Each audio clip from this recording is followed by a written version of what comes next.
Análise de Chelsea vs Bournemouth pela rodada 21 da Premier League, partida que termina em 2 a 2. A partida foi na casa do Chelsea. Nós empatamos e acredite, isso saiu até barato. Tava com muita cara de um 3 a 1 e não de um 2 a 2. Durante o vídeo eu vou abordar os porquês dessa quase derrota. O Chelsea fez gols com Cole Palmer e Reece James e os gols do Bournemouth saíram nos pés de Semenyo e Justin Kluivert. A gente vai conversar sobre alguns alertas vermelhos do time de Enzo Maresca e durante esse jogo a gente teve muita força, ok? E durante os últimos jogos a gente vem vendo esses alertas vermelhos. Vamos conversar sobre esquema tático aqui hoje, alguns padrões novos que a gente viu hoje em campo. Vamos cobrir esse joguinho aqui e vamos entender aqui nesse vídeo tudo isso. Pra quem caiu aqui de paraquedas e não me conhece, eu sou o Corvo, apresentador desse canal. Seja muito bem-vindo ao Plano Blues. Bom, cara, eu tinha uma expectativa de uma vitória do Chelsea hoje. Eu achava que era a hora certa de mostrar que a gente ainda tava vivo na competição e tudo mais. A gente vai disputar a vaga europeia, vai garantir a vaga, e não foi um sinal muito positivo do que eu vi hoje. O Chelsea ainda tá bem, só que a tabela tá muito competitiva, tem muito time com uma pontuação empatada. Então a gente vai ter alguma dificuldade pra pegar a vaga da Champions, ok? Eu achava que já tava garantida pela temporada e tudo mais, mas não é o caso. Dá pra ver sinais muito negativos, inclusive, dentro desse jogo. O Chelsea foi pra campo com 4-2-3-1 em teoria, não foi muito padrão que a gente viu em campo, né? A gente viu outros padrões em campo, foi mais um 3-2-4-1 ou 3-1-5-1 também.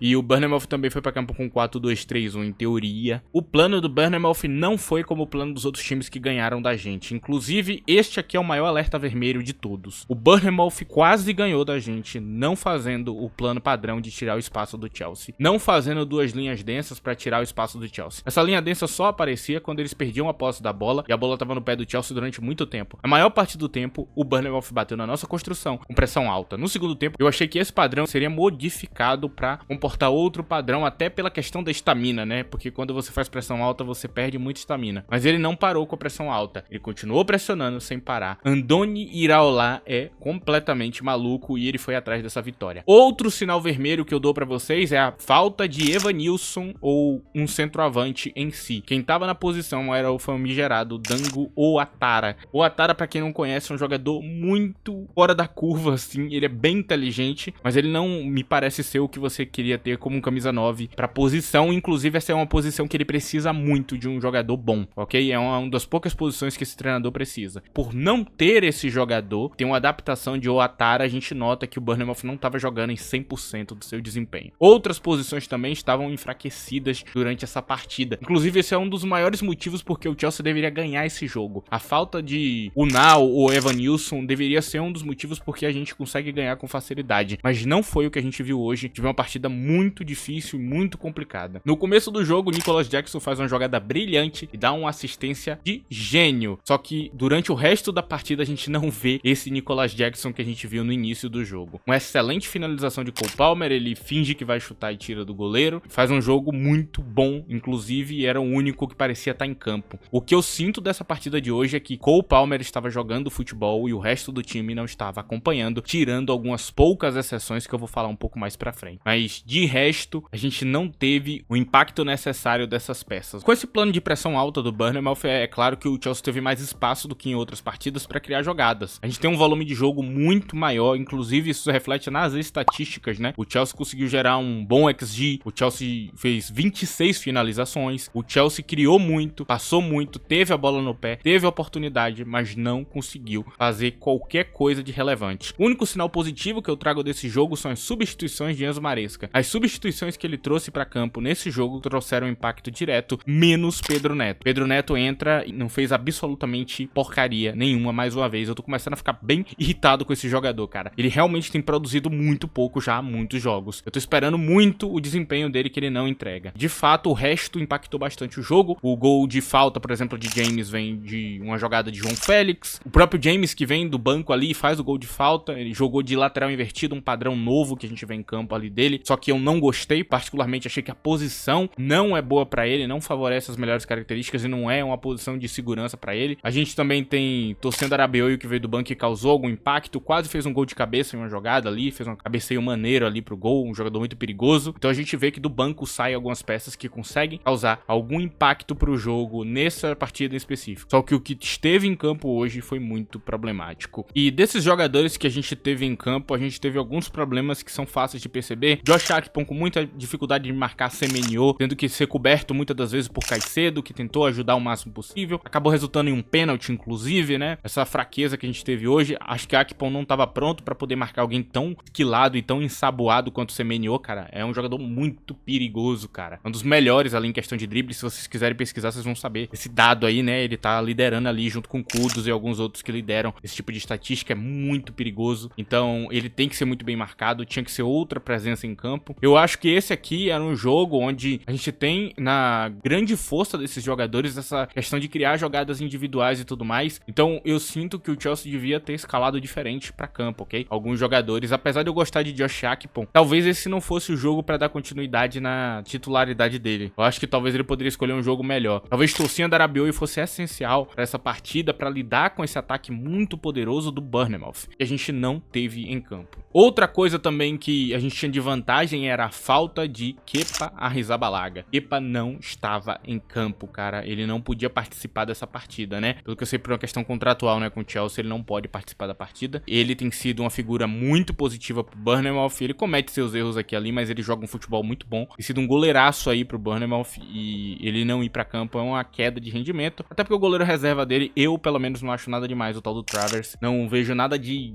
realmente importante nele e decisivo. Hoje ele jogou bem, mas também os atacantes do Chelsea facilitaram muito a vida dele com uns chutes assim horrorosos, né, como o Nicholas Jackson durante a partida fez em algum momento. Basicamente se resume nisso aqui, cara. A gente quase perdeu pra uma ideia que não é um counter da gente, apenas a proposta do próprio Bournemouth, que adora fazer pressão alta. Isso aqui realmente é assustador, cara. Eu espero que tenha algum tipo de solução, cara. Mas sempre me parece ser o mesmo futebol, o mesmo jogo, a mesma maneira de encarar as coisas, sem tentar uma modificação, do mesmo jeito que sacrifica muitas das peças. A grande falta de encaixe desse elenco, né, sobre o comando de Enzo Maresca, que eu reclamei quando não, antes dele chegar, eu falei sobre essas coisas e a gente tá vendo jogo a jogo esses problemas, cara. A falta de encaixe com nossos laterais, com os nossos zagueiros, com os pontas que são extremamente sacrificados. Eu vejo o torcedor pedindo pra Palmer jogar na ponta e a galera talvez não saiba que não é possível, cara. Se Palmer for pra ponta, ele vai começar a jogar muito mal, porque o ponta é acionado pra se virar em campo, cara. É muito difícil, não tem muita linha de passe. Se você olhar o jeito que ele aciona os pontas, é desse jeito, desde a época do Leicester, cara. Fataio era um cara do milagre, ele era um mago em campo pra fazer acontecer, pra quem não conhece esse lado, ok? Então eu tenho que citar esse tipo de coisa aqui, porque tá começando a ser um problema, cara. Já é uma sequência muito grande de jogos ruins. Pra quem falou que eu era burro, que eu não sabia o que eu tava falando, quando eu disse que eu preferia Kompany a Enzo Maresca pro nosso elenco, eu agora falo pra você que tá olhando a janela de transferência, quem é que tá comprando em Nkunku? É o próprio Kompany, né? Vocês acham que eu não sabia que ele tinha um encaixe muito bom com o treinador naquela época? Hoje a gente vai vender um dos nossos melhores jogadores pro Bayern de Munique, cara. Bizarro. O nosso treinador não consegue utilizar ele, cara. E o treinador dos caras consegue, tá ligado? Isso não faz nenhum sentido, mano. E o treinador dos caras pode colocar ele na ponta porque ele não sacrifica a ponta. A ideia dele não precisa sacrificar ninguém. Eu não sei o que dizer, mano. Assim, a falta de encaixe, ela é clara e evidente e problemática demais pra eu continuar insistindo, né? Enzo Fernandes, que hoje fez uma partida que eu gostei, mas você vê que tá numa posição extremamente desconfortável. Só que ele é tão bom que ele acaba se sobressaindo mesmo em desconforto, mesmo em uma posição que não tira o melhor dele, cara. Tem um lance mesmo que ele recebe uma bola ali, que era só ajeitar, só que ele não tem o cacoete de ajeitar a bola, pegando ela em velocidade, porque ele não é um atacante. Mas ele tava lá na área pra finalizar. E ele é tão bom que ele ainda assim faz uma partida que se sobressai aos problemas que a gente vê em campo. Eu termino por aqui a parte tática, eu não vou me irritar mais. Uma partida ruim, cara. Tem sido ruim os jogos de Enzo Maresca. O Maresca Cabal não tem funcionado. O Maresca Cabal tem sido um morno em muitos jogos. O Maresca Cabal, que apresentava alguns problemas, agora que a gente tem uma dor de cabeça na temporada, tá cada vez pior, cara. Falta muito protagonismo nesse time, que sempre que tem dificuldade a gente vê as mesmas peças falhando. E aqui eu começo a falar de quem jogou mal e quem jogou bem. E eu começo pelo goleiro Robert Sanches, cara. Hoje a gente precisava de um protagonista em um jogo difícil e a gente teve um dos vilões. Tivemos muita sorte de não tomar gol nos passes errados dele, ou nas jogadas idiotas que ele fez ali em alguns momentos, cara. Eu entendo, o chute de Semenyo foi muito interessante, mas muito do porquê ele toma aquele gol é porque ele tenta antecipar e ele vai mais pra baixo, pra tentar pegar um chute embaixo e não um chute em cima. E aí ele mata ele mesmo dentro do lance, tentando antecipar uma jogada antes dela acontecer. Só explicando aqui o gol. Antes de eu continuar isso aqui, eu vou pedir pra você que não esqueça de deixar o like, ok? E de hypar esse vídeo. É uma forma que você tem aqui de ajudar o canal, ok? Também, se quiser ter um contato maior comigo ali, se quiser ter um contato dia a dia, tem o meu Twitter aí, @ddcorvo, vocês podem me seguir e normalmente lá eu comento as coisas em tempo real, cara. Agora, voltando aqui pra análise dos jogadores em campo, cara.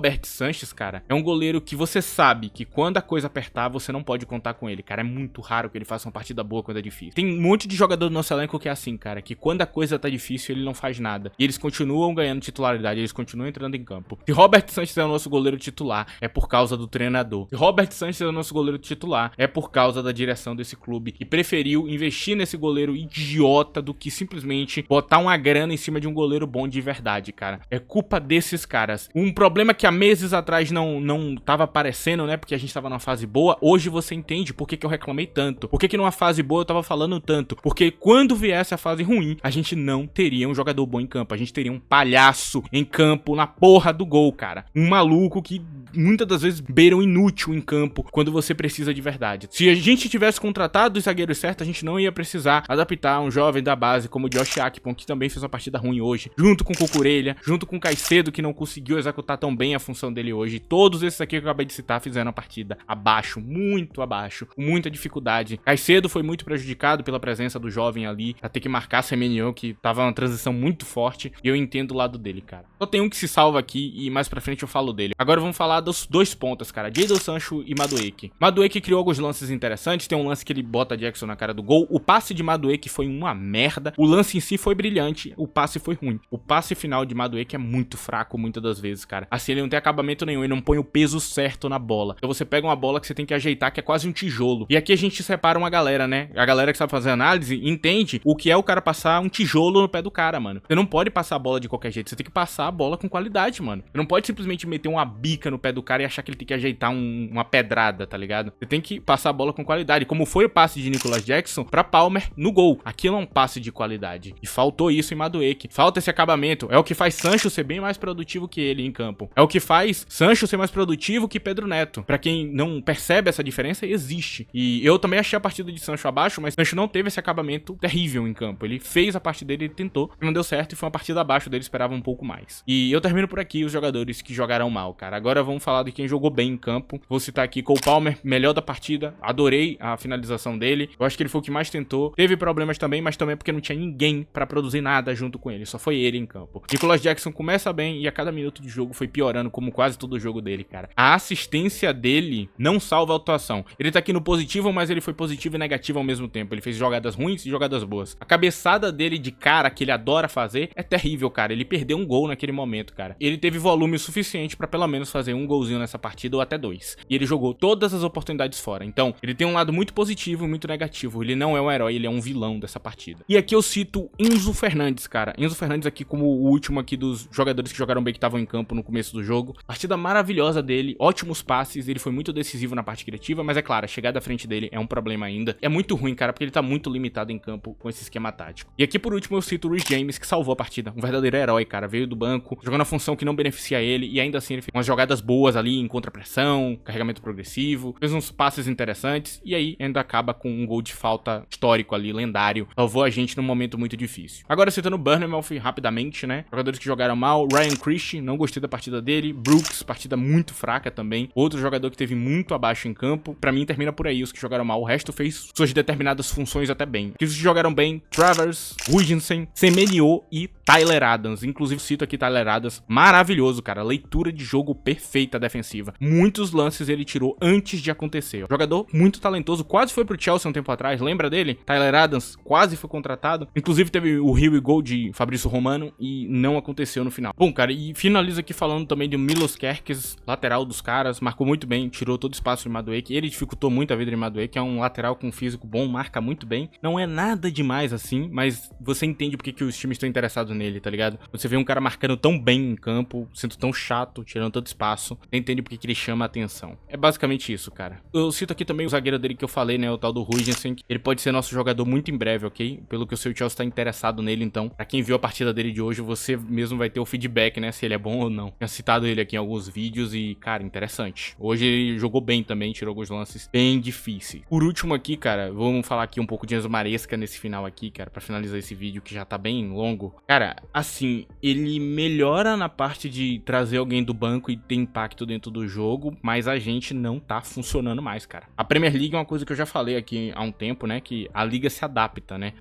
Liga com grandes elencos, com bons treinadores, eles podem fazer um monte de coisa dentro do elenco e tá todo mundo se adaptando ao Chelsea. E hoje ele nem precisou de uma adaptação, de trazer uma ideia que cautere a gente, ele só precisou fazer o básico dele. A fase ruim por si só já colocou esse impacto já no time, tá ligado? Eu não sei o que dizer, velho, eu não sei como é que ele vai arrumar uma solução, eu queria ver as coisas sendo utilizadas de outra maneira, eu queria que ele tentasse, pelo menos, se adaptar um pouquinho ao elenco. Que ele tentasse, por exemplo, não usar lateral invertido, usar uma linha defensiva normal, sabe? Tentar, pelo menos, usar 2 volantes fixados e tentar usar o ataque como normalmente é, que parece que não tem nenhuma variação, sabe? Ele não consegue variar direito, a variação é muito pouca pra um treinador de elite. Quando você olha, por exemplo, pra Kompany, que eu comparei aqui mais cedo, é um cara que a cada formação muda completamente o jeito que o time encara o jogo. Tá faltando muito isso, cara. Inclusive no meu vídeo de Kompany, quando ele foi contratado, eu falei isso, né? Eu expliquei que cada formação fazia. A formação aqui é mais defensiva, essa aqui é mais ofensiva, e essa aqui é pra fazer tal coisa, e a gente não tem isso, cara. A gente joga o mesmo futebol. Se não der certo, acabou, a gente tá ferrado, cara. E isso aqui é um sinal muito ruim pra Conference. Cara, se a gente perder a Conference, eu vou ficar muito puto, velho. A gente precisa garantir a Conference League, e agora com a saída de Nkunku, me dá ainda um pouco mais de medo na Conference. Enfim, cara, eu encerro por aqui. Eu espero que tenha algum tipo de solução.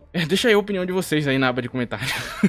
Eu não tenho mais o que falar não, mano. Eu só tô irritado só, tá ligado? Enfim, cara. Pro vídeo de hoje é isso. Espero que você tenha gostado desse vídeo aqui. Agradeço a você que chegou até aqui. É isso. Tchau.